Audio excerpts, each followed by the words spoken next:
Hello guys, welcome back to my channel. তো তোমরা কেমন আছো? আশা করি খুব ভালো আছো। আমিও খুব ভালো নেই বন্ধুরা।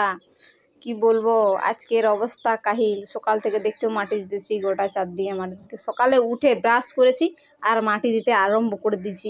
সে কি পরিশ্রম আর বলেনি, মাটি দিতে আমি পাগল হয়ে গেছি। আরে দেখো, এতক্ষণে লাতা ঝাঁটা পড়ছে উনানে, এখনো শুধু খালি কড়াই, চাও নয়, চিনিও নয়, রান্নাও নয়, কিছু নয়।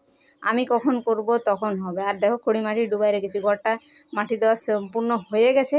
তো এখন খড়ি মাটি দিব। তার আগে দেখি মা একটু কি করছে। ও মা, তুমি কি করছো গো? দেখো মা কাঠ ভাঙছে, কাঠ ভাঙে। এর মতন মানে ইঞ্জিনিয়ার বুদ্ধিমান মানুষ কোথাও পাবেনি। কাটারে নিয়ে আসতে বললাম দড়িগুলা কাটার জন্যে, সেই জন্য আবার ভটিন নিয়ে আসছে। ভটিনে রান্না করা হয়, সবজি কাটা হয়, কাঠ নয়। দড়িগুলা কাটছে। তা আমি এখন চা বসাবো। চায়ের জন্য আমি দেখো বসে গেছি। আর চা করার জন্য রাগে রাগে চা করছি, কেননা সকালবেলা আমাকে মায়ের হাতে চা খেতে হয়। আমি ভালো চা করিনি, কিন্তু মা করবে নি। ওর তালায় নিয়ে বসে গেছে, আমাকে চা করতে হবে। তো সেই জন্য কাঠটা আগে ভেঙে নিচ্ছি, গোছাগুছি করে নিচ্ছি, তারপরে কাজে দেখবো। মাটি তো দেওয়া হয়ে গেছে আমার, তো এখন রং করাটা বাকি আছে। তোমরা সম্পূর্ণ ভিডিওটা দেখতে থাকো। আর অবশ্যই লাইক করবে আর কমেন্ট করবে কেমন হয়েছে। যারা এখনও সাবস্ক্রাইব করুন আমার চ্যানেলটা তাড়াতাড়ি সাবস্ক্রাইব করে দাও চ্যানেলটা। চা এখন চার জন্যে আমি মাটি, আর মা দেখছো এখানে হরবড় হচ্ছে, শুধু হরবড় হচ্ছে।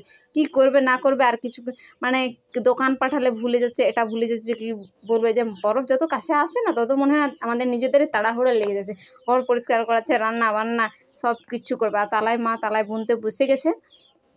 তো তালায় আমাদের সেরকম দুটো তিনটা ছিল, মানে সাইডে ছিঁড়ে ছিঁড়ে যাচ্ছে না, সেই জন্য তালায় তো বুনতেই হবে। খেজুর পাতা একদিন কেটে নিয়ে এনে দিয়েছিলাম, তো সেগুলো শুকনো হয়েছে, সেগুলো করবে মা, তালায় বুনবে। আর আমি চা করবো। চা দুজনে খেলে রান্না বান্না বসাবো। মা রানবে, আমি ঘরের কাজগুলো সাফাসাফি করবো। আজকে পুরো আমাদের রুমটা না পুরাটাই এবারে খালি করে দিতে হবে, খালি করে পরিষ্কার করতে হবে। নাহলে এত মানে অন্দুর গত্র করে দিয়েছি না, অন্দুরদের লাজ লজ্জাও নাই, কিছু নাই। শুধু আমার জিনিসগুলো কাটবে। কোথায় আমার জামা কাপড় লিয়ে পারবে, কোথায় গামছা লিয়ে পাবে, কোথায় আনাজ লিয়ে পালাবে। বাবার কী দুঃখ রে বাবা, তোরা আমি বলবি তো আমি জামা কাপড় তোদেরকে কিনে দেবো।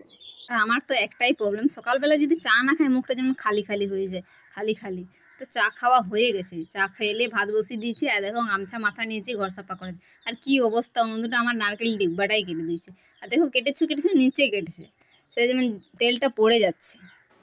কী যে করা যায়। তো আমি এটাকে ভালো করে ছাঁদা করে দিয়েছি। একটু মানে একটা দাঁত মনে হয় ঢুকিয়েছিল, তেলটা পড়েই যাচ্ছে। এটা পাল্টাতে হয়েছে। দেখো নতুন কালকে নিয়ে এসেছি। আর এত তেল মানে 50 তেলের মতো আমার শেষ করে দিয়েছি। আমি তো কষ্ট করে কিনলাম, টাকাটা রোজগার করে। তো ইন্দুরদের কি অবস্থা, কাটার আর জিনিস পেলেনি রে ভাই। এভাবে আমার কাটা হলো। আর ঘরটা না পরিষ্কার করলেও আমি ভালো থাকবো? ঘর কেমন লাগবে বলো? তোমরাই বলো কেমন দেখাবে। তার জন্য আমি ঘরের উপরে পুরো মন দিয়ে এখন কাজ শুরু করে দিয়েছি। কেউ ডিস্টার্ব করছে না। তোমাদের দাদাভাই খুব শীঘ্রই ঘর আসবে, কিছুদিনের মধ্যেই ঘর আসবে। তো ফোন করেছিল যে ঘর যাচ্ছি বলে, কিছুদিন পরেই মানে আজকে আসবে। আর যেখানে গেছে বেশি দূর নয়, আমাদের কাছ থেকে ওই 30-35 কিলোমিটার হবে। তাও তো বাড়িতে একজন না থাকলে বাড়িটা পুরো খালি খালি হয়ে গেছে, খালি খালি। আর এখানে আমি কিছু সিট টিফিন খুঁজছি, সিট টিফিন পেলাম নেই। তো এখানে ছাঁদা কত এদিকে তো বেরাচ্ছে নি। তো আমার সব ডিগবাজি খাই যাচ্ছে সব।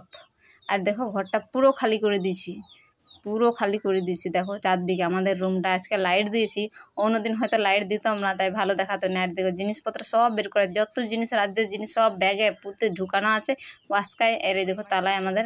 আর দেখো রং নিয়ে চলে আসছি, রং দেবো। খড়ি মাটির জলটা আর এই যে রং, এটা রংটা কিনতে পাওয়া যায়। আর দেওয়ালটা দেখো কালারিং করব। আর বছরে একবার না ঘর সাফা করলে কেমন হয়ে যায়, গোটায় ফেটে ফেটে চলে যায়। তো রংটা এখন আমি খড়ি মাটির সাথে, এটা হচ্ছে মানে সবুজ কালার, রংটা মিক্স করলে একবারই হালকা এরকম কালার হয়ে যাবে, হালকা কালার হয়ে যাবে, খুব সুন্দর। মানে শুকনা হয়ে যায় না, শুকনা হয়ে গেলে কালারটা একবারে হালকা চলে যায়। তার মধ্যেও পরিষ্কার করতে হবে। ঘর ভাঙবো করছি, কিন্তু এখন বর্ষার দিনটা পেরাই দিতে হবে। বর্ষা তো চলে এলো, জ্যৈষ্ঠ মাস যেহেতু পড়েই গেছে এখন। তো জ্যৈষ্ঠ মাস পড়ে গেছে, এখন তো করতেই হবে, করার কিছু না। আর দেখো কাপড় ছিঁড়েছে, যেটা হাতে বেঁধে নেবো। হাতে ব্রুশটা যখনই ধরবো না, হাতের দিকে জল গড়াবে, একবারে চলে যাবে শরীরে। তার জন্য আমি কাপড়টা বেঁধে দিলে এখানে ভিজবে নি, অন্য দিকে মানে দিকে ভিতর দিকে জলটা প্রবেশ করতে পারবে নি, দিকে গোড়াবে নি, জলটা গড়ে একবারে চলে যায় একবারে হাত অব্দি। তার জন্য এখানে দিয়ে দেবো। তারপরে ব্রুশ ধরলে কি হচ্ছে, ভালো করে পরিষ্কার করতে পারবো। আর এত রোদ গরম, আমাদের গরম মানে ফ্যান চালাতেও পাচ্ছি না, আর এত গরম ঘরটা, আবার লাইট জ্বালানো হয়ে গেছে, লাইট জ্বালাইছি তো আরও প্রচণ্ড গরম। দেখো কালারিংটা কত কিউট কালার হয়েছে, কত সুন্দর দেখাচ্ছে সেই। আর এই কালারটা দিচ্ছি কারণ এই কালারই ছিল, আর বেশি দিন তো ঘরটা ভাঙা হবে, সেই জন্য আর বেশি কালার দিই। দেখছো এরকম সাফা করলে এরকম দেখাচ্ছে কালারটা, কেমন হয়েছে অবশ্যই বলবে আমাকে। আর এটা শুকনো হওয়ার পরে আরও বেশ ভালো লাগছে। এদিকে লাতা দিয়ে দিয়েছি আমি, খাটের নিচে দিকে গর্তমর্তগুলো জুবা দিয়ে লাতা দিয়ে দিয়েছি। কালো দিইনি, এখন গোবরের লাতা দিচ্ছি, এখানে কালি দিব পরে খুব শীঘ্রই। আর এদিকে এদিকে বাইরের দিকে দিব এখন। আর এখন জামা পরে নিয়েছি, জামা পরলে কি হচ্ছে, এটা তোমাদের দাদা ভাইয়ের জামাটা পরলে আর কি মানে রোদও লাগবে নি, গরম লাগলেও কি হবে, মানে চারদিকে এই জিনিস রং ছিটকি করবে না, শরীরে লাগবে না, তার জন্য জামাটা পরা। নাহলে অন্য কিছু ব্যাপার নাই, ঘর সাফা করার সময় এরকমই পরতে হবে না, অনেকেই পরে, আমি নয়, আমি দেখাবো তোমাদেরকে। অনেকে সবাই পরে, আমি পরি, কাজে গেলেও পরি, আর ঘর সাফা করলেও পরলি পুরা।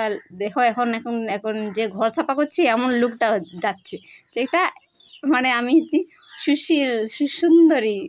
আর ঘর পরিষ্কার করতে আমাকে সেই লাগে খড়ি মাটি হাত দিতে, রং হাত দিতে, যত ঘাটতে বলবে ততই করবো, রাত দিন এক করে দেবো। আমাকে খুব ভালো লাগে রং করতে, মানে ঘরটা সুন্দর দেখায়, সুন্দরের জন্য করা হয়। আর মানে যে ঘরটা আমি থাকবো সেটা অপরিষ্কার হয়ে থাকবে, আমি এটা কোনোদিন এখন দেখো পিছনটা এমন দেখাচ্ছে যেমন পাকা বাড়ি। কি বন্ধুরা পাকা বাড়ির মতন দেখাচ্ছে না? নাই, আমি তো পুরো পিছনের লুকটা পাকা বাড়ির মতনই দেখছি শুধু জাস্ট।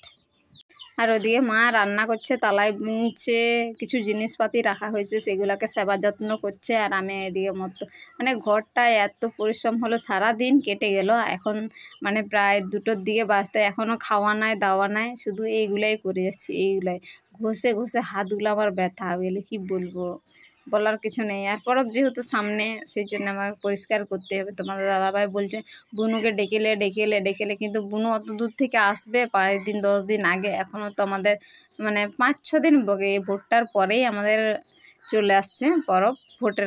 ভোটটা আমাদের 25 তারিখে, মানে জুন মাসের 3 তারিখে আমাদের পরব। আর আমার দেখো এখন পুরো দিয়ে দিচ্ছি, খিদা লাগছিল আমাকে প্রচণ্ড, সেই জন্য আমি তিল বাটা দিয়ে ভাত খেতে বসে গেছি। তো চলো এইখানে আমি ব্লগটা শেষ করলাম, ভালো থেকো সুস্থ থেকো, আবার নেক্সট ব্লগে তোমাদের সাথে দেখা হচ্ছে।